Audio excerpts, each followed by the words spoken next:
This is the funeral procession of Gholam Abbas Amiri, held in May 2016 in the city of Varamin in southern Tehran. Amiri was killed in Syria as a member of the Fatemiyun Division, an Afghani unit of the Iranian Quds forces fighting in Syria to save Bashar Assad's regime. According to official Iranian media, Amiri was 15 years old when he was killed. This is another funeral held in April 2016 in the city of Delijan for Mohammad Hossein Rezai, who was 16 years old when he was also killed in Syria. Since the start of the Syrian civil war and the Iranian regime's military intervention, hundreds of underage fighters have been sent to Syria, many of whom have been killed or injured. The use of children in Iran's Syrian campaign is not restricted to just sending them to the front lines. In order to better understand this issue, we need to go back to the 8-year Iran-Iraq war, which began in 1980, where the Iranian regime systematically used children in its war machine. According to Iranian officials, 550,000 school children were recruited and sent to the front lines. در طول دوران دفاع مقدس ما 550,000 نفر دانش آموز طی نوبت‌های مختلف به جبهه‌ها اعزام شدند. According to official figures, 36,000 of these school children were killed in the battlefields. Each year, the Iranian regime organizes ceremonies to commemorate these young martyrs. As a majority of these children were not even 15 years old, barely able to carry arms, they were used as human shields to clear the minefields to pave the way for the adult soldiers whose lives were considered more valuable. One of the children sent to the minefields was 14-year-old Mehrdad Azizollahi, who was interviewed by Iranian state TV. His interviews and subsequent death are glorified by the regime and used in their propaganda campaign targeting children. یکی از برادران کوچکی که در جبهه شرکت کرده سوالاتی داریم و صحبتی باشون میکنیم. لطفاً پس از معرفی خودتون بگین که چند روزه در جبهه هستید. بسم الله الرحمن الرحیم. من مهرداد عزیزاللهی اعزامی از اصفهان که مدت تقریباً 3 هفته است در جبهه باکان هستم. سلام علیکم. شما لطفاً بفرمایید که برای چی در این جبهه شرکت کردید؟ من شغلم تخریبچی هستش، یعنی راه باز میکنم و معبر باز میکنم برای برادرها که از روی من عبور نکنن و خدای نکرده مشکلی برای اینا پیش بیاد. Let's listen to another interview by young Azizollahi who explains his duties in the battlefields. من مهرداد عزیزاللهی اعزامی از اصفهان هستم که 14 سالمه و انگیزه که باعث شد به جبهه بیام واقعا اون برادرایی که قبلا جبهه بودن و میمدن و برای ما تعریف میکردن که جبهه چه خاصیت ها خوبی داره که مثلا هر کی بره دیگه ساخته میشه از هر لحاظ و دیگه اون ناخالصی هاش و اون گناهاش دیگه در اونجا در جبهه معصیت دیگه نمیشه. من به جبهه اومدم تا شاید بتونم در راه خدا کمک کنم و گناهانمون پاک بشه. اینها رو که عراق در محورهای مختلف میکاره تا به حال خونسا کردید و آیا مین کاشتید برای محور خودمون؟ خونسا بله کردیم، یک مقدار این در عملیات بیت المقدس بود که برای برادران همون فتح خرمشهر مرحله اول و دوم و سوم بیت المقدس بود که ما معبر باز کردیم و عملیات رمضان بود که باز معبر باز کردیم تو تیپ نجف اشرف بودیم. تابان رفتی برای خودمون مین گذاری کنی؟ بله رفتیم اما از نظر امنیتی درست نیست بودیم کجا.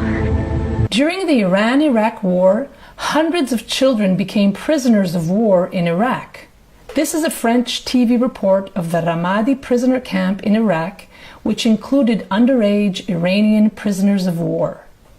Parmi les prisonniers de Ramadi, il y a un peu de tout. Des civils et des militaires, des vieillards, des adultes, et surtout une soixantaine d'enfants, dont l'âge, estimé par le médecin du camp, va de 11 à 17 ans.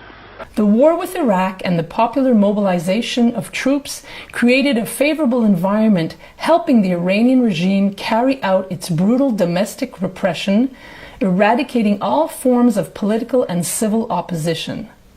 The war with Iraq further helped the regime to form and recruit ideological fanatics who were loyal to the regime and would work in its security and repressive institutions.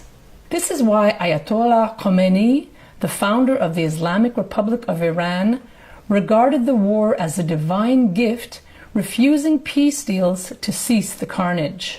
دیدگاهی که حضرت امام بعد از پایان جنگ فرمودند که این جنگ همش برای ما نعمت بود که ما اون موقع‌ها نمیتونستیم این رو بفهمیم، ولی این روزها فکر میکنم کم کم قابل فهم هست این حرف تاریخی حضرت امام که جنگ برای ما یک نعمت بود. As for the children, in addition to being used to open minefields on the front lines, the cause of war helped the regime to form and organize them in the repressive paramilitary Basij force units in schools. As the war ended, the regime lost a formidable tool in enlisting ideological war veteran recruits for its oppressive organizations such as the Basij and the Revolutionary Guards.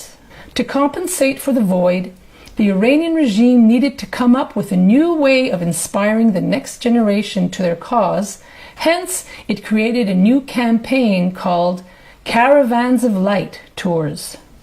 Every year for the past 2 decades, hundreds of thousands of people, predominantly school children, are sent to the old Iran-Iraq war battlefields to commemorate the holy war fought against the great Satan and to honor the martyrs. دنبال این بودیم که سال دوم دبیرستان رو اینها رو بتونیم به راهیان نور ببریم، دختران و پسران. الحمدلله در طول 2-3 سال گذشته موفقیت آمیز بود کار. امسال هم انشاءالله همونطور که آقای وزیر اشاره فرمودن از 13 مهر کار اعزام ها شروع میشه و برنامه ریزی شده که ما بتونیم تمام دانش آموزا رو ببریم. This is Qasem Soleimani, the chief commander of the Quds force, accompanying the children on one such tour. He explains the significance of the war in shaping children in order for them to stay loyal to the regime's principles and ideology. جبهه اون بهشت گمشده انسان هاست. شاید پرجاذبه ترین و حقیقی ترین حرکت فرهنگی که میتواند نسل جدید را و نسل جوان را بیمه بکند همین فضای جبهه هاست. On the tours, a religious and spiritual atmosphere is created and the preachers recount the battles and the heroic actions of the martyrs. بیاد مشایخی با اون حرفهایی که در شب ودای کربلای 5 زد، بیاد اون قلبهای پاکی کنار نهرها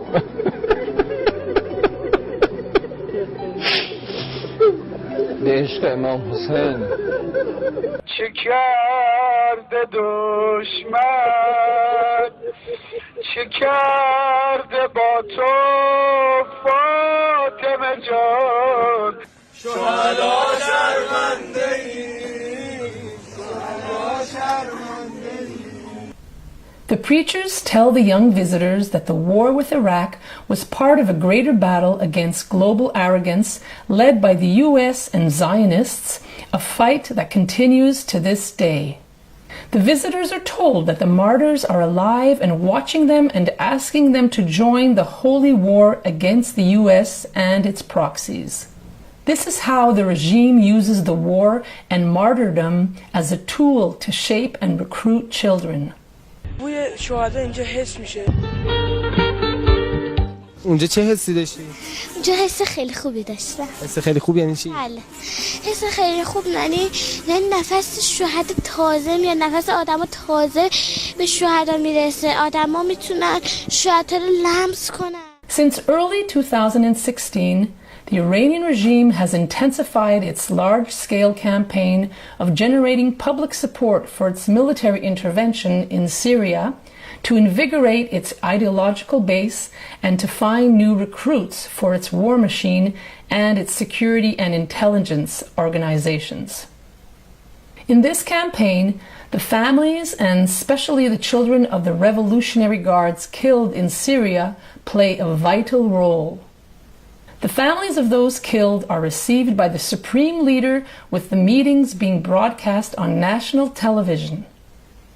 They are invited on popular TV shows where they are hailed as heroes. Recently, even a film festival was organized in Tehran where documentaries about the Revolutionary Guards deployed in Syria, the martyrs, and their families were featured. Religious ceremonies, conferences, and events are organized to glorify the martyrs and their families on a regular basis. The extensive campaign aims to demonstrate that the martyrs who have sacrificed themselves for a sacred cause are venerated and respected by Iranians and that the regime takes care of their families. This campaign tries to reassure the regime's ideological base that seems demoralized by the Syrian quagmire and the increasing number of casualties.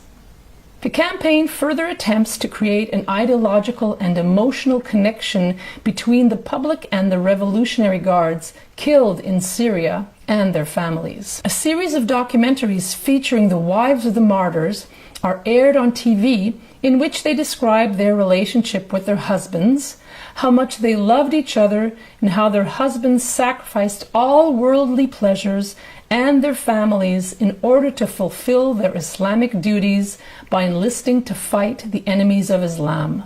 To tug at the public's heartstrings and create support, public events where the children of martyrs describe their love for their fallen fathers, express their sorrow, and explain how deeply they miss their fathers are organized. This is one such event where the commanders of the Quds forces are filmed sobbing for these children. اردیبهشت برای من ماه که نه فصل خاطره هاست حکایت آخرین دیدار اردیبهشت بود که رفتی و رفتنت غربت غریب مرا تا همیشه کرد بابا حسین نگاه کن زهرای تو هم چادر سرش گذاشته است. The children are also shown crying on their fathers' corpses. Emotive religious music and video clips are produced to highlight the suffering of these children.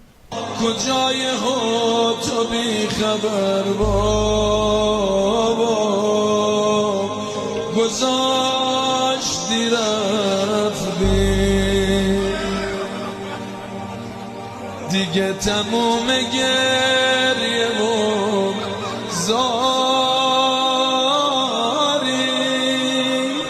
تموم این شبای بیداری آخه نگفتی دختری داری گذاشتی However, none of this is done out of sympathy or support. Instead, the regime uses emotional manipulation as a way of legitimizing military intervention in Syria and attract young children to its ideology to ultimately recruit them just as they did during the Iran-Iraq war. This is well demonstrated in a video clip that is regularly aired on TV and at public events. A 12-year-old boy is mourning the loss of his father, a member of the Revolutionary Guards who was killed in Syria. The boy's mother and grandfather are shown watching him deep in sorrow. Suddenly, a group of young boys from the paramilitary Basij branch enter the home, chanting and glorifying the martyrs, and explain that the boy's father fought and died for Islam, a fight that will ultimately liberate Jerusalem. حکم دفاع از حرم به شاه نجف دارم برم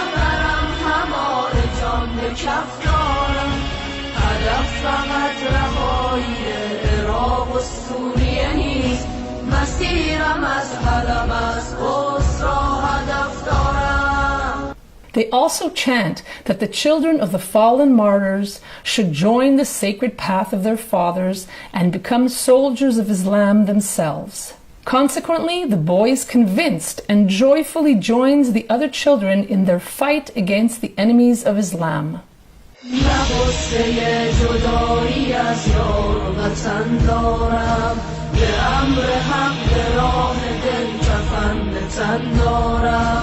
In another official clip, the children are happy that their father is leaving to fight in Syria.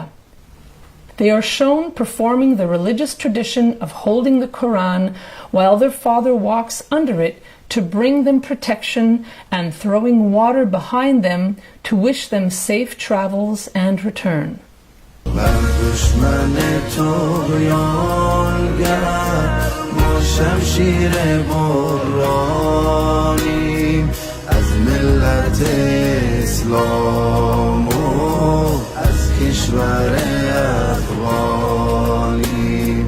Ultimately, the children will follow in their father's footsteps, which is demonstrated at public events where the children show their willingness to join their father's cause of the Holy War and ask other children to join them.